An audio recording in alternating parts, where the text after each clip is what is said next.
Hello, I am Aditi. The question is, the passage supports the idea that, and the correct solution is option number 5, none of the above. Option number 1, modern science was developed as an antithesis to classical science, is not the correct option because although it has been mentioned in paragraph 1 that modern science was an antithesis to classical science, it has not been mentioned that it was developed as an antithesis. Therefore, option number 1 cannot be the answer.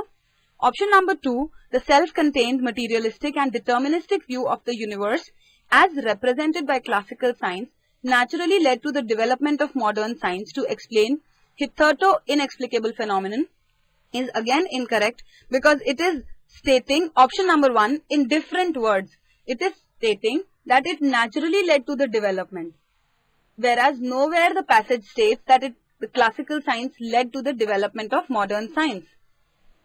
Option number 3 is again incorrect. Modern science does not owe anything to classical science as regards its development because nothing in the passage has been mentioned about their interrelation or development. Option number 4 is again incorrect. Modern science owes its origin in the Christian church and it is only in later years that it departed from the Christian theology. This is absolutely not in the context and irrelevant to the passage. Therefore, the correct answer is option number 5. None of the above. Thank you. Karke dikhayenge. Hello, I am Aditi. The question is, the differences between modern and classical science can be summarized in the differences between the words incontingent and contingent. And the solution is option number 3. As they are terms that refer to contrasting views under the two different scientific schools. The answer to this can be found in paragraph 3 and 4. Paragraph 3 and 4 talk about the different views of classical and modern school and how they refer to contingent and incontingent views.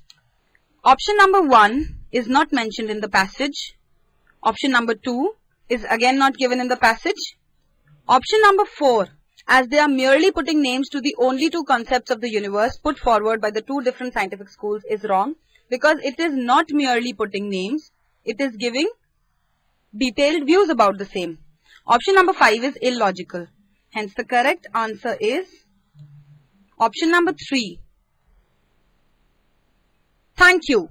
Karke dikhayenge. Hello, I am Aditi. The question is, the passage speaks of infinity in terms of, and the solution is option number 3, being relative in nature. Option number 1, association with God and His existence, is not correct because in the last paragraph, it has been clearly said that initially the association was with God, but later on the situation changed.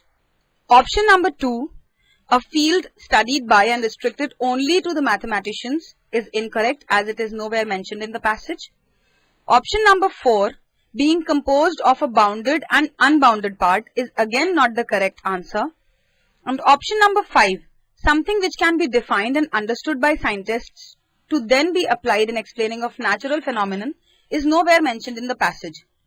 Option number 3 and 4 come close, but option number 3 is correct because it includes the bounded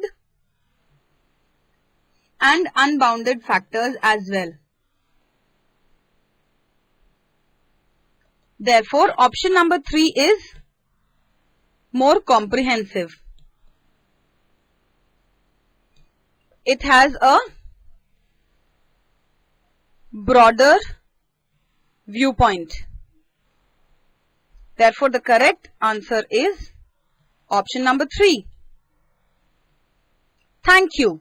Karke dikhayenge. Hello, I am Aditi. The question is, the passage brings out that, and the correct solution is option number 2. The scientists are more and more aligning themselves with the modern scientific view of the universe to explain different phenomena and the very existence of universe. This has been clearly implied in the fourth paragraph.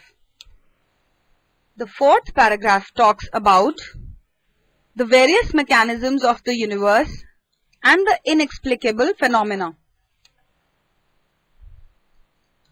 Option number 1 is incorrect as it has nowhere been given in the passage. Option number 3 is also irrelevant. Option number 4 and 5 also do not stand in the context. Therefore, the correct answer is option number 2. Thank you. करके दिखाएंगे. Hello, I am Aditi. The question is, according to the passage, and the solution is option number 5. According to science, infinity can be and is of multiple forms. This is a direct answer which has been given in the last paragraph. It talks about infinity being bounded or unbounded, relatively infinite or potentially infinite, and has clearly been stated to have multiple forms. Therefore, option number 5 is a direct answer. Option number 1, 2, 3 and 4 are nowhere mentioned in the passage or can be alluded from the passage. Therefore, the correct answer is option 5. Thank you. करके दिखाएंगे.